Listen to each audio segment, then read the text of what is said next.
Welcome back, folks. I'm taking over Brad's channel today, and yes, this is my voice. Now, Brad, feed me.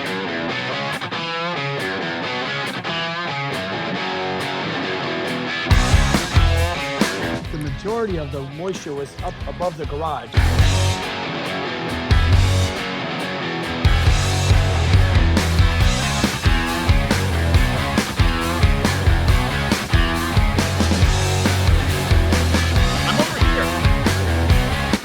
I've been waiting this entire intro. Hold on, Ralph.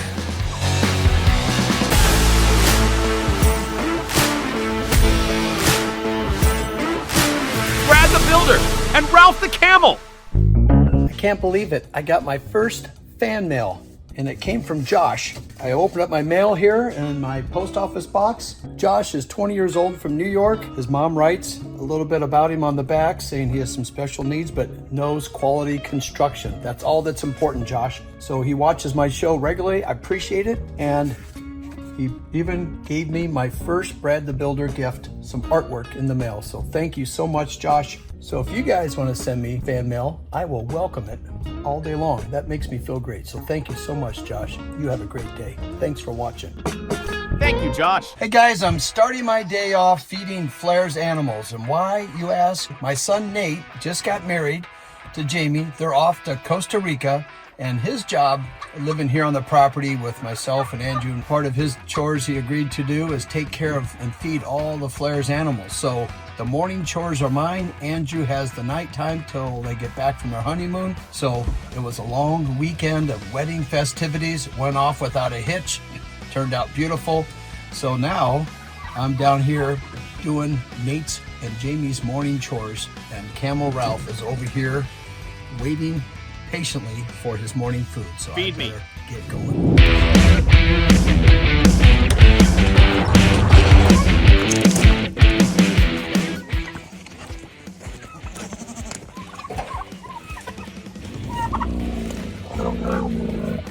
Sorry, I had to clear my throat.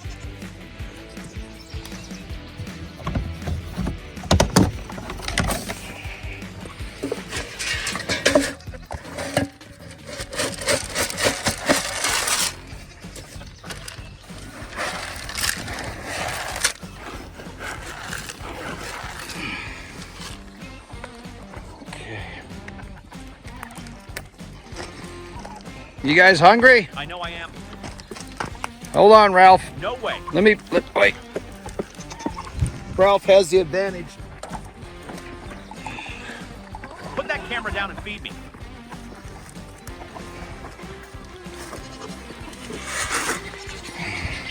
Hey, move it. I was told it's 2 scoops, so there's one down. Trying to do it. Hey, the chicken's in there. Hey, get out. Gotta watch everybody around here.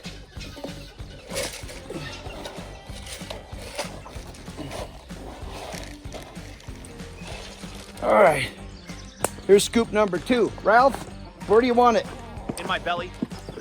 Rick, get out of the food trough. Rick.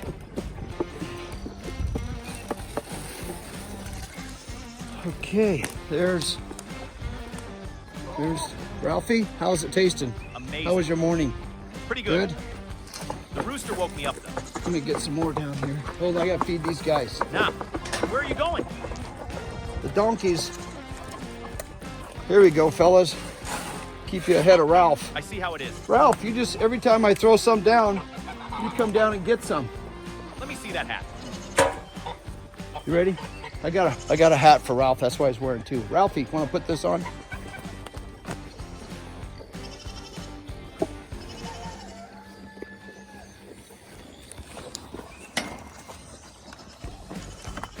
Oh, I think you dropped something. I got to put the lid back on. The chicken's in the food bin. Hey, what the heck? Watch the next thing. When I feed the pigs, the chicken eat their food too. I got the big animals fed. All right, you ready? They get fed twice a day because they're pigs. All right, Deb and Deb. Ready? There's some. Here's some.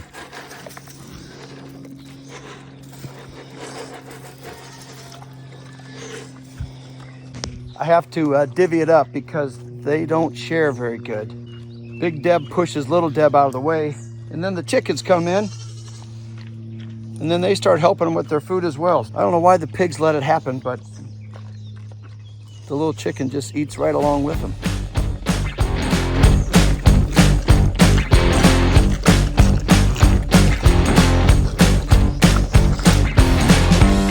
You hear Deb's lick smacking?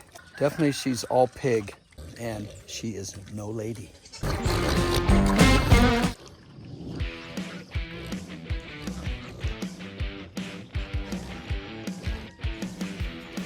Hey, Brad, can I get another round on the house? The bunny situation hasn't changed. These things blew over. They all got out, 4 or 5 in this cage, 2 in that one. Now we got 1 male, a rooster, and 2 bunnies in here. Their pals are out here roaming the land, so we leave some water and food out.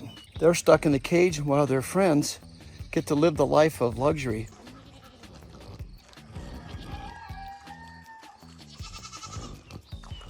Can't catch him, but he's over here in the weeds being a bunny. Maybe I should let these guys out. Oh, this lock is bent thanks to the tornado.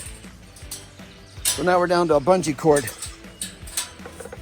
They're pretty smart. They just hang around here so they get fed, but they're not in a cage. They're hard to catch.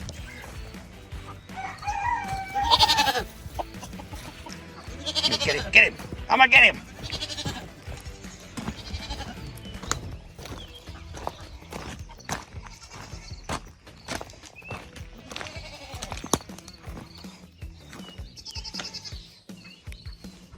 I'll leave him alone. That was just a little chase, get his morning exercise in. Maybe it's more for me than for him.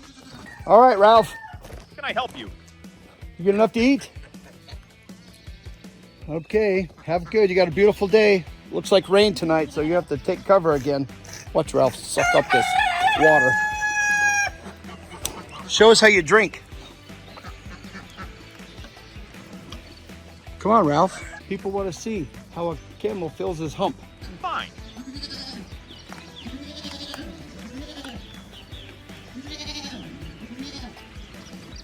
Did I trick you? Ralph, you say hi to everybody?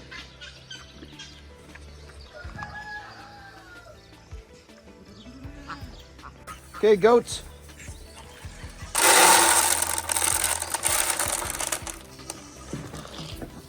These little babies have gotten big. Look at you guys. I'll give the rest to Ralph. Ralph, you've been such a good camel today. I'm gonna give you a little bit more. Don't tell Flair I fed you a little more than most of the animals. You got a deal. There you go. Oh, it's kind of fun coming down here in the morning. A little noisy, but it's good getting in touch with nature. Ralph, see, look, it's all gone. It's all gone. Hey, wait, give me that back. Thank you. Ta-da! Talented camel. Should I try catch a rabbit? Okay. You little older folks know what I'm talking about. Elmer Fudd. When you're hunting rabbits, you have to be very, very quiet. 2-second head start. That's all I ask. Ah, You almost had him. it's just a game. No one's gonna get hurt. Oh, he went under the fence. Okay, 3-0. Rabbit wins. All right, the pigs are finishing up.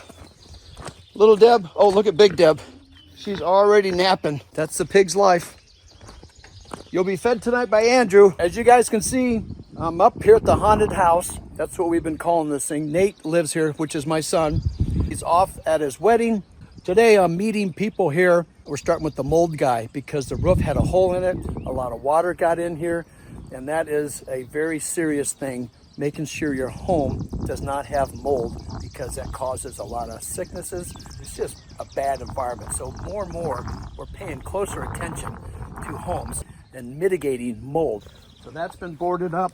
There was a tree on top of the roof. You can see the fascia is all bent up. The front door is very difficult to open, and the storm door is all gone. Here is some holes in the siding. The gutters not only are damaged, but they're pretty much gone. And so I'm just starting to do a walk around to see all the stuff that we have to do inside this house and the outside. So we're starting to button it up from the outside and work our way down. So it's just one more home on the list. I'm working on FLAIR'S house, my house, and now the haunted house. There's 2 different insurance companies on each one. All right, so let's get started. I'll start walking around, and if you guys see something I'm missing, let me know, because there's a lot to look at. Walking along this side, it looks pretty good. I do see a dent down here. This is a vinyl siding. I don't know if it's a vinyl, it might be a metal siding. The hard part is, with the age of it, if you can't match this material, then you should be able to get all new siding on it. There goes Chris that helps FLAIR out. They're working on his house. Up here, more damage. Things swung around. You can see the dent and all the metal siding. Again, this storm door came off. This is hinged the right way. See the handles here? It opens up, and then the hinges are on this side. So they got 1 for 2. A big thing where the aged trash is and my trailer on the other side was a 2-car garage. It is gone. It's amazing. That's all the satellite dishes somehow made it. We have Starlink on our house, so does Andrew. I think we have it up here. So whoever bolted that on the roof, I think it was Wayne, did a great job, because it's still there. Oh, the square one's the Starlink, that's the new one. And the old one's the old satellite dish that nobody took down, probably for fear that they would be putting holes in the roof, causing more leaks. But yet, the tornado left both of those alone. All right, let's take a look inside. Up here, here's what's left of the storm door. Even the doorbell got ripped off. What's nice about this is the storm door, they put it on the wrong way. The hinges were over here, so when you walked up, you had to swing it out and then go in. That's backwards. You need to have the hinges on the same side as the door going into the house. So we'll be able to change that for Nate. As you can see, the roof, they tore all the shingles off. A lot of them got torn off in the tornado, but they came back, tarped it. That didn't hold very good because there was rain. So a company came in and we put ice and water down, which is a great cover. Most likely we'll come back, pull all that off, check for any sponginess in the roof sheathing. Remember, a tree went through it. That'll have to get fixed. And then we'll come in and fix the roof. But in the meantime, we got to fix all this fascia, and that's gutters come off. More demo here. So we haven't spent a whole lot of time on this house, but now we're getting after it. I'm not sure how well they kept the house. They left town in a hurry because they're on their honeymoon. It's been a big, busy week, wedding gifts and what have you. So I'll show you where the tree went through the front window. They've done a pretty good job fixing it up. So they just put some curtains in front of it, in front of the broken glass. So there's no view anymore when you're working from home out this with this computer desk. Look at the holes. It's like somebody was just throwing rocks through this. There.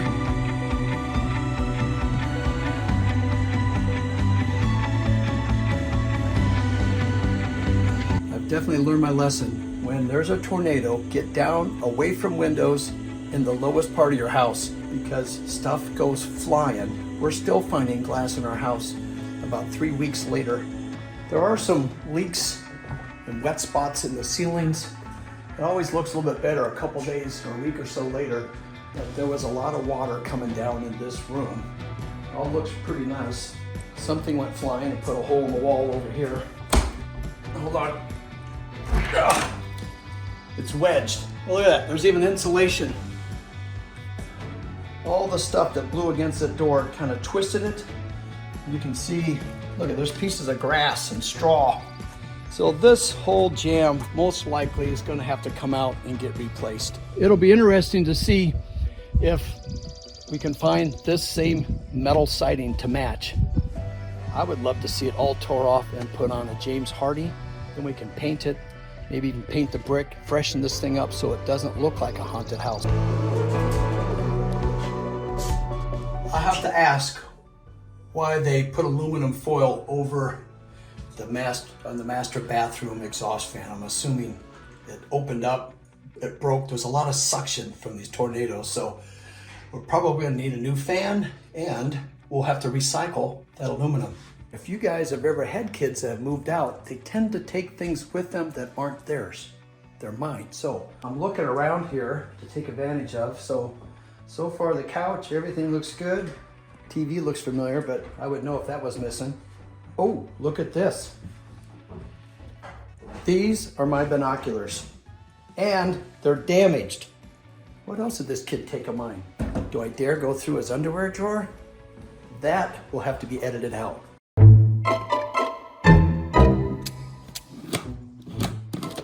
You should know by now, never leave open containers, snacks, and treats around me. I have a problem with eating stuff out of people's houses. They call me Buffet Brad for a reason. I always thought you should just be able to pull up a chair to a buffet instead of keep walking around. It'd be so much easier just to sit there and have dinner at the buffet, but no one's invented that yet. You know what I think I found? My wife's Tupperware, his mom's Tupperware. He should have put a deposit down when he checked it out of the house, but I'm not gonna be a tattletale. I'm gonna let his mom come up here and tell her to do a little search and see if she can find some of her things that was borrowed and never returned. It's a perfect opportunity to get all her stuff back.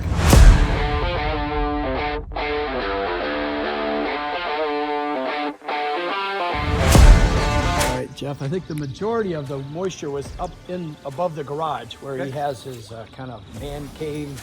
And I wonder if he's got some beef jerky left in his garage. Last time I was here, we found the mother lode of beef jerky.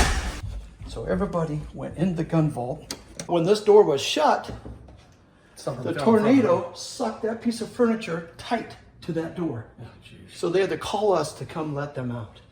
Who would have thunk it? But nothing else moved down here. It just picked up that piece of furniture. Absolutely crazy. So you can already see the moisture and how much came in because of the damage to the ceiling. And look, it even came, look at down the wall.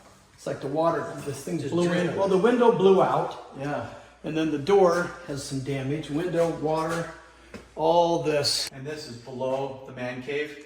Yes. Man cave's up above the garage. Yeah, right above the garage. I'll take you up there and show you everything. That's where, and then another thing too, beyond that, we can't make sure, this door got blown open. Oh, no kidding. Totally ripped it off the, just tore it right off like here. Somebody kicked it out. Yeah, the trim got busted off. Yeah. But then the water didn't stop in the garage. It was coming in this closet, and you can see the bubble. Look at the paint bubble. It was just pouring down the light fixture. Yeah. Can't you just smell the moisture? A lot of it was coming in, Andrew was telling me, in this storage room. So his storage room, there was a lot of water that came in here, and that lift, as you can see from downstairs, the moisture that was all around it. But you can see, look at the paint running down the wall. This is that valley where part of the roof was missing. Yeah, that's bad. So as you know, water's a funny thing. It'll find a spot, you don't know, it might come in at the other end and end up down here. Slide down a pole. Yeah, slide down a pole, like that's what it did here. It slid down there. Yeah. There was a ton of water on this floor, which then made its way into that lower level closet. Yeah. So it's just kind of, where do you start? You gotta probably start tearing up these floors. What I would like to do eventually is get in the attic, go through there and take a look and see if the insulation was blowing all over. That'll be another video. We'll get up there and see, because once the air is spinning around the house, it'll move that insulation all over the place. So Mold is always going to be a part of it. How fast does it take for mold to start? If Somewhat 24 to 48 hours. That's it. Yeah, yeah. Just stagnant air, moisture, 24 to 48 hours. Mold could be. So when you come in and you find mold, what is the next step for people? Let's say that if they don't have a guy like you in the market, which they probably do, a mold guy, but what's the treatment, I guess? You know, there's a lot of different schools of thought. You know, a lot of people have the idea that you just need to tear out infected materials, and that's certainly part of it. But we take the approach of mold is more like the odor of bacon than anybody realizes, and it spreads pretty quickly. You know, it spreads through HVAC ductwork. It spreads from room to room. It doesn't stay in one place. So how do you get rid of it? Like in this case, it's all over his house. What is the treatment? Right. So we want to make sure we take care of infected materials. We want to make sure that we, you know, make sure that the home is dry. If there's anything that's still leaking, we want to make sure that that gets taken care of. But then from there, we have pure maintenance is known for patented technology that allows us to fog the entire home, the non-toxic, process that lays siege to mold. It hits the reset button. on You've mold. done that at my house and my daughter's house. So Yes, sir, yeah. And it's something that I think they have to leave the house for what is like A day. just a day. So Yeah, leave in But the you morning, could- come back later the same okay, day. so you don't have to check into a hotel the night that Yeah, night. you So- can if you want, but it's, you get back to the home at the end of the day. It'll still have a fairly strong odor of vinegar, like a vinegar-like odor. And as long as that's okay with you, then you're fine. to You're come home. fine. So it's nothing bad to smell. Nothing's going to hurt you. If you think you've got mold, you guys, don't mess around with that stuff because it causes a lot of illnesses. Right.